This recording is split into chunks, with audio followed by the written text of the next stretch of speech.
दोस्तों, दुनिया के सबसे बड़े चुनाव पर सबकी निगाहें इस समय रुकी हुई है। हर एक देश इस समय अमेरिका में राष्ट्रपति चुनाव के ऊपर अपनी निगाहें टिकाए हुए है।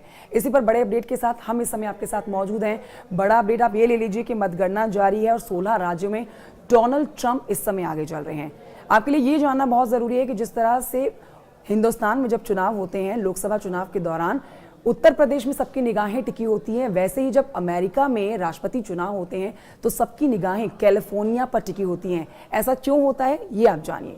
देखिए, देश में जब लोकसभा चुनाव होते हैं तो सबसे ज्यादा सीटें जिस राज्य से आती है वो देश के सबसे बड़े सूबे उत्तर प्रदेश से आती हैं। 80 लोकसभा सीटें आती हैं। ठीक इसी तरह से जब अमेरिका में चुनाव होते हैं तो सबसे ज्यादा इलेक्टोरल कॉलेजेस जो हैं वो सबसे ज्यादा कैलिफोर्निया से आते हैं, जिनके ऊपर सबकी निगाहें टिकी होती है। 53 इलेक्टोरल कॉलेज कैलिफोर्निया से आते हैं। इसलिए आप कह सकते हैं कि जब भी राष्ट्रपति का चुनाव अमेरिका में होता है तो सबकी निगाहें कैलिफोर्निया पे टिकी होती हैं। इस समय कांटे का मुकाबला तो आप नहीं कह सकते क्योंकि डोनाल्ड ट्रंप ने काफी बढ़त बना रखी है, लेकिन आप ये कहिए कि कमला हैरिस ने डोनाल्ड ट्रंप को यहाँ पर टक्कर अच्छी खासी दे रखी है। 7 स्विंग स्टेट्स का हाल भी आप जान लीजिए। 7 स्विंग स्टेट भी बहुत अहम होते हैं, जिनमें इस समय जॉर्जिया जो स्टेट है इसमें ट्रंप सबसे आगे चल रहे हैं।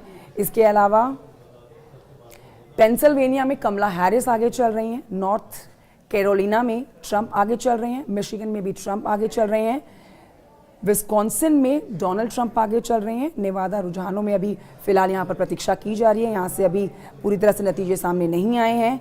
एरिजोना में रुझानों की प्रतीक्षा की जा रही है और आप कह सकते हैं कि 7 स्विंग में भी इस समय कमला हैरिस पीछे हैं और डोनाल्ड ट्रंप आगे चल रहे हैं। एक बड़ा अपडेट आपने ये भी है कि जब भी अमेरिका के अंदर राष्ट्रपति चुनाव होते हैं तो रूस की तरफ से, रशिया की तरफ से हमेशा धमकी दी जाती है और ठीक ऐसा इस बार भी होता हुआ देखा जा रहा है।